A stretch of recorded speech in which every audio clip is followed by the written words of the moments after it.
Hello there, and welcome to the Robert H. Wild True Crime Show. This is the second episode, and we cover all sorts of true crimes.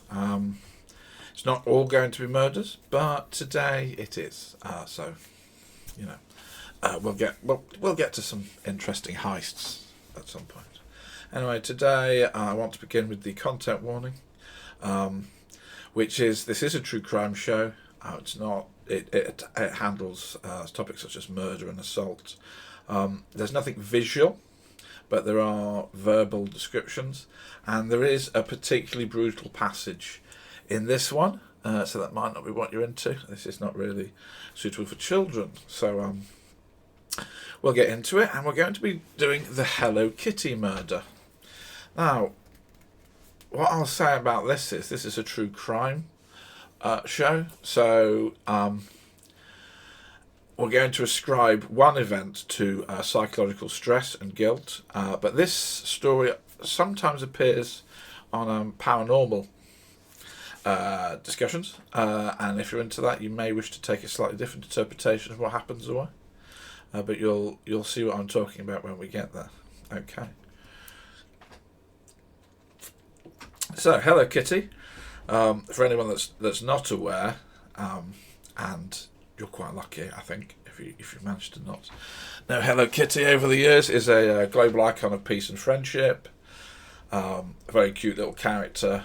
Sadly, in Hong Kong at the end of the 20th century, this character became attached to a horrific murder, which, for the people behind Hello Kitty, is really the last thing they wanted to happen. Anyway, this story centres around Fan Man Yi, who had she had a very hard life before we even get to this story. She was born in 1976 in Shenzhen, China. Grew up in an orphanage after being dumped by her parents. When she was 15, she was pushed out of the orphanage as too old. There was no support.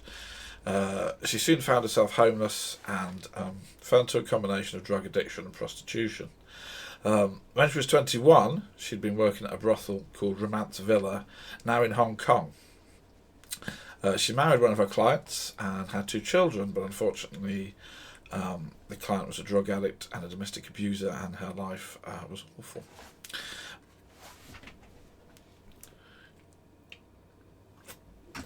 The birth of her sons led Fan to try and change her life.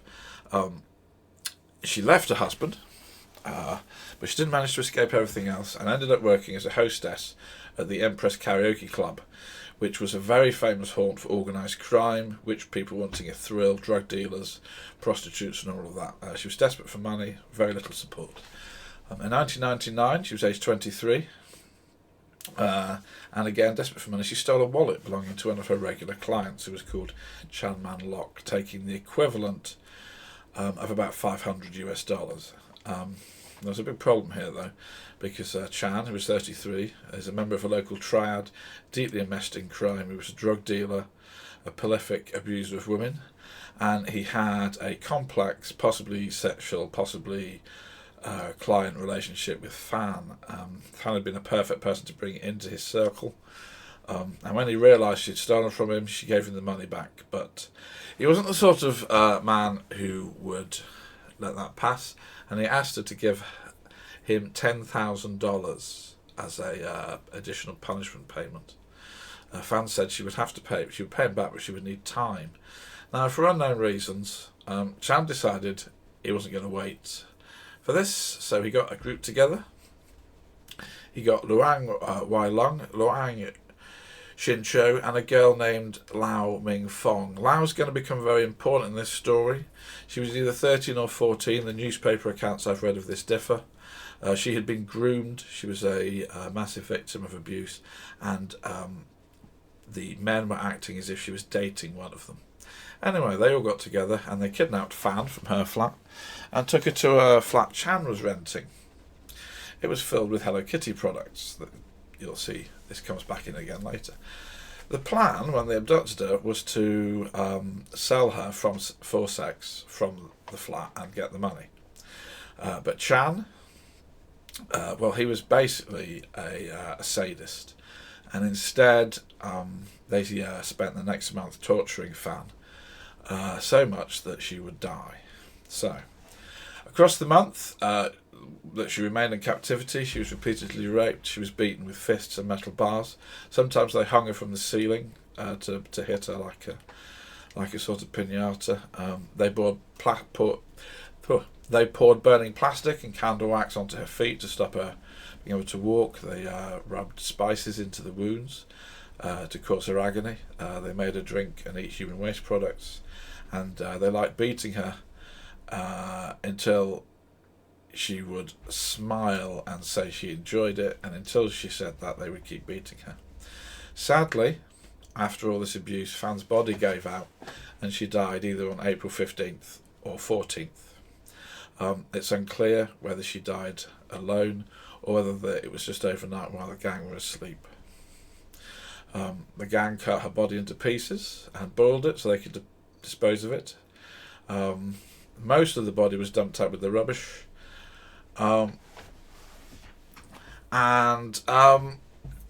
They took one part, her now boiled skull, and sewed it inside a Hello Kitty doll, and nobody has any idea why. Still now, nobody knows why they put the skull in a Hello Kitty doll. Oh, hello Foxy, hello Azza, nice to see you all.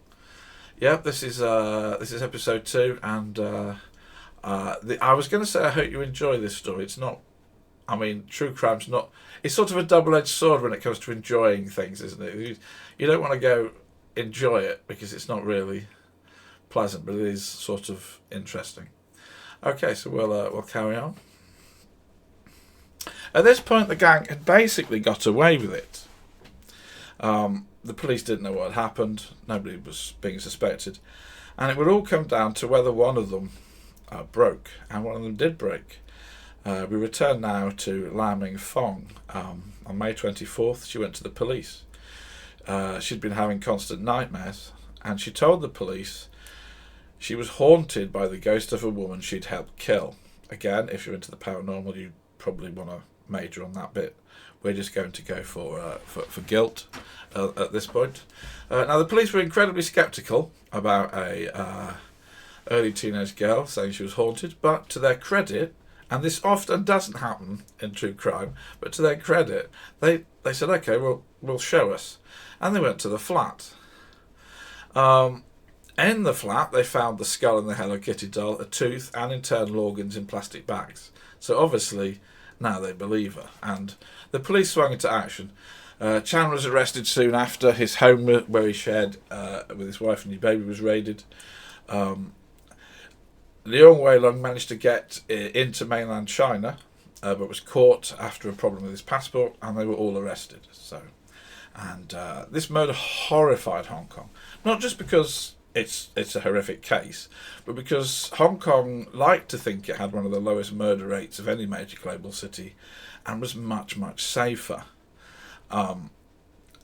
Whether it is in recent years is a question for debate, but that horror mixed with a fascination, and it became a major thing in the news. When Hong Kong Justice Peter Nugent said, never in Hong Kong in recent years has a court heard of such cruelty, depravity, callousness, brutality, violence and viciousness. It wasn't actually hyperbole this time.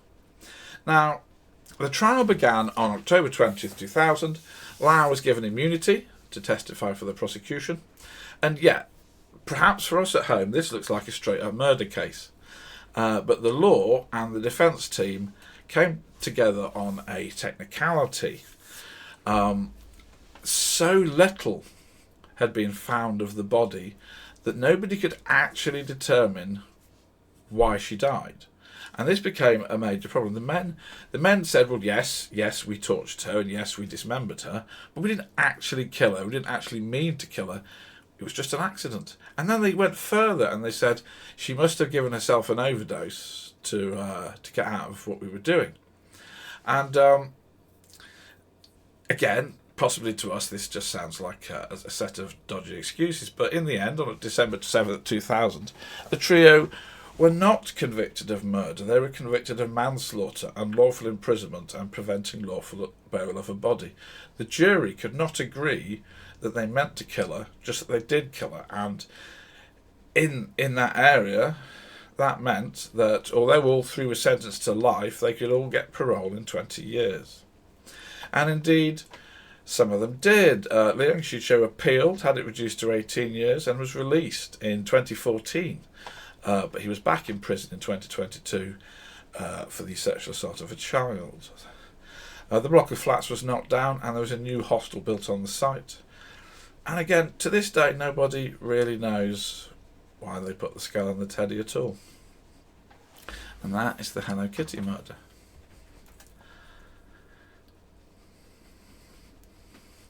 We're going to go on into a second case today, which is the Twitter killer.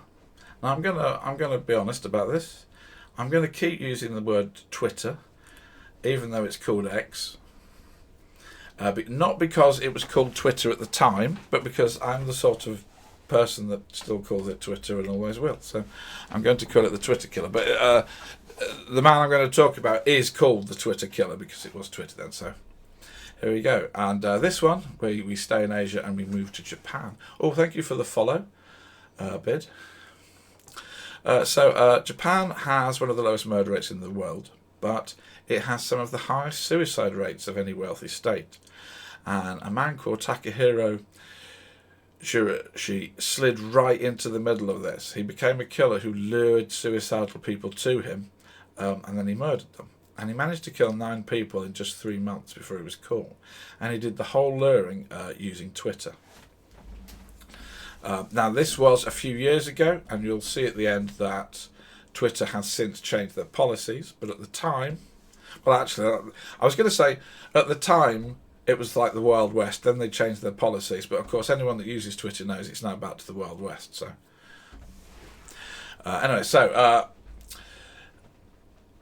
Takahiro didn't have an unusual childhood. He had quite a good childhood by the standards of the people we meet in these sort of stories. His father worked in car design. He had a mother and sister. He was quiet but socialised. He wasn't hugely academic, but he got reasonable grades. He didn't talk much, but people liked him because he listened. He did fairly well at sports. He didn't stand out. He was just sort of, most people, normal. However, there were signs that he had a dark side.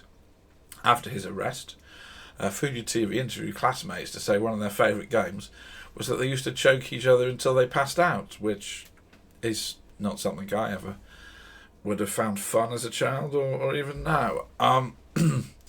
After finishing school, he worked in a supermarket for 2 years, then a pachinko parlour, but his parents divorced and his mother and sister moved away. And a girlfriend at the time said, well, he was gentle, he wasn't angry with women. When they split up, he just hugged her. But he would send her messages that said things like, let's commit suicide together. So you're not dealing with necessarily the most stable person. And at this point in his life, as a young adult, he took a turn into the dark. He was in, and I'm going to get the pronunciation wrong, I apologise for all pronunciation mistakes on this sort of thing. Kabukicho, the largest red light district in Tokyo, and he found employment from brothels with a simple job. He was to find vulnerable women and talk them into going into the sex clubs and then joining the brothels. He was good at it. He was able to seduce women with his words, but he was also lying, and many women found themselves forced into prostitution when he got there. He was arrested and given a suspended sentence for doing this, and he became so infamous locally that the locals called him the Creepy Scout. Even the other scouts, whose profession was to ruin these people's lives, thought there was something really wrong with him. So it's not looking good. After the arrest, his father and he had many arguments, and he resorted to faking depression and suicide attempts to get money out of his dad to survive. And then in 2017, things really took a turn. He told his father, I don't know I'm alive, and he moved to Zama, which is 30 miles southwest of Tokyo. And he got an apartment, but he got an apartment because he told his father, I've met my true love. She's going to help fund the apartment. If you give me the rest of the money, this will be great. And that happened. And for reasons that are unclear, she drifted off towards another relationship. And Well, he didn't deal with this very well. He attacked her and he raped her. And in his head, he went down a sort of logic that said, I've already been arrested. If I am caught again, I will go to prison. So the only way to stop her reporting this is to kill her. So he did kill her. And in doing this, he entered another world, another psychological world. He found he had a sexual kink for assaulting and strangling people. And he set out to explore this. Now, press reports suggest he had another goal, that he wanted, he'd had enough working for brothels, he wanted to be a pimp, and he wanted women who would pay him money for the work they did, and he would just live his lifestyle. So what you'll see happening here is this dual balance of, he wants people he can recruit to pay him money, but he also wants people to murder. So what he started to do, he logged onto Twitter. And he started reaching out to suicidal people on Twitter and offering them a safe place to come and kill themselves. Yeah, they'd and people actually liked this. That they wanted somewhere. They needed something to do, to not do, but to go to get through it. So he'd meet women at race stations, and then they'd come back to his apartment. And at this point, pretty much all of them realised they didn't actually want to die, but he killed them. He claims, this wasn't purely about sex. If women could provide him with long-term funds, he would let them go, and he would just demand money from them. If they could not give him money, he would kill them. On Twitter, he called himself the professional hangman. His hashtags included suicide recruitment. He said things like, I want to spread my knowledge of hanging. I really want to become the source of strength for everyone who's in pain. If you were at a dead end, please consult me. Anyway, having killed people, he cut up the bodies and stored them in containers. He told the police it took him 3 days to cut up his first victim, but by the end he'd got that down to less than a day. Anyway, he did a lot of planning for this. He searched the internet for the best way to not be caught, and he discovered this sort of terrible situation that if you didn't target children, if you just targeted older students or young women, the police weren't going to look very hard. They'd just think they'd run off or gone to a brothel or things. And he started killing people and releasing some.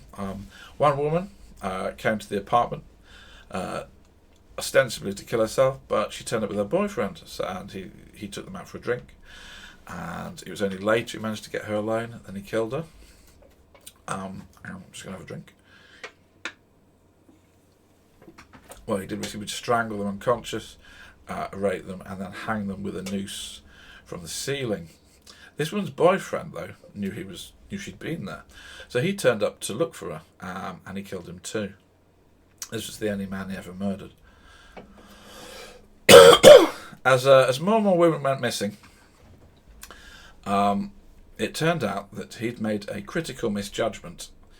There weren't an endless supply of women who weren't going to be missed. There were people who wanted to know what had happened.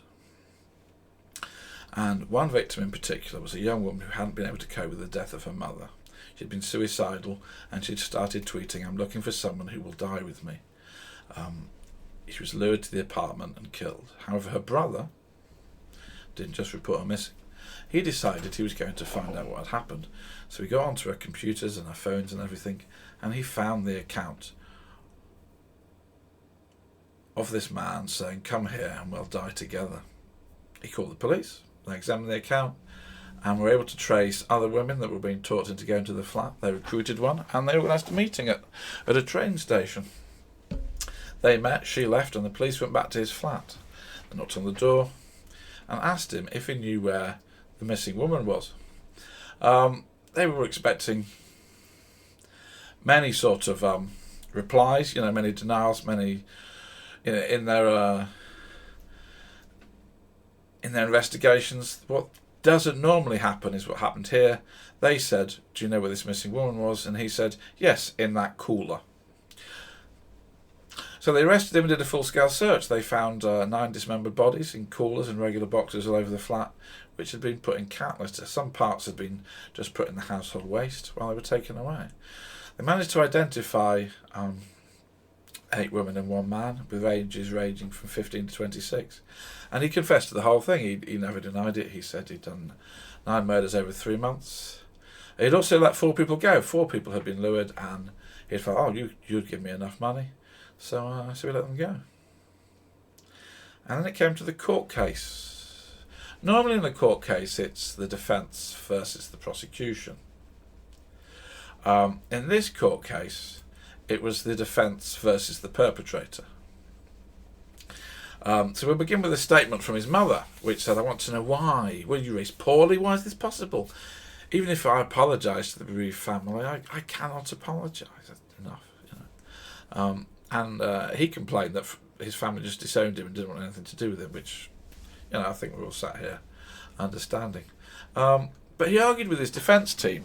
They were trying, he was facing the death penalty, and they were trying to lower his conviction. They didn't really feel they could get him off completely, but they were trying to lower his conviction by saying the victims had consented to their death. They'd gone to the house. They were suicidal. He killed them. He did what they want. But he was having none of this. He was going, no, I killed them. I definitely killed them. And he said, look, there were bruises on their heads. That means they didn't consent. I just killed them. And the defence team, were incredibly frustrated, but they were trying to do their jobs. Anyway, on December 15th, 2020, he was convicted and given the death penalty. He refused to appeal. Because he's just basically completely open about this. The only thing he wasn't happy about... Oh, hello, Steve. Nice to see you. We're getting near the end of this one, but there is still a lovely weird coda to what's going on.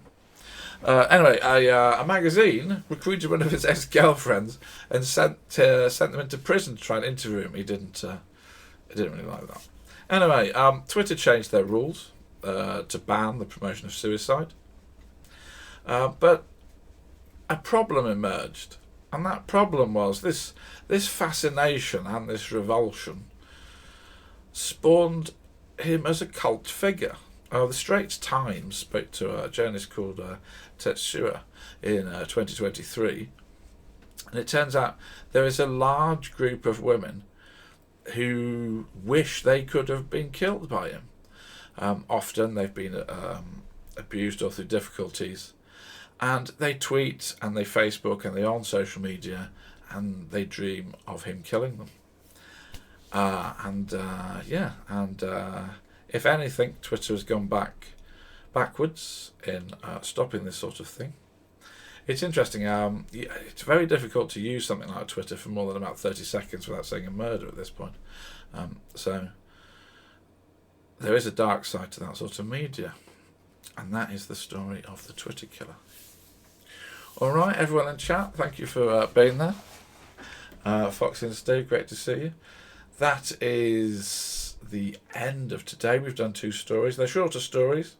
Both these stories are featuring in the forthcoming True Crime Dossiers 3, which will be out in a few weeks. And when they're out, there is a compilation of volumes 1 to 3, which is a larger format book, a bit more economical way to buy them. And maybe next time we might do a long one. We might do a really well-known serial killer, just to kick off the long things. Yes, dark. Yes, not that kind of dark side, Steve, but yeah. All right. Well, thank you everybody for watching, and I will head off now, but there will be another one soon. Take care, everybody.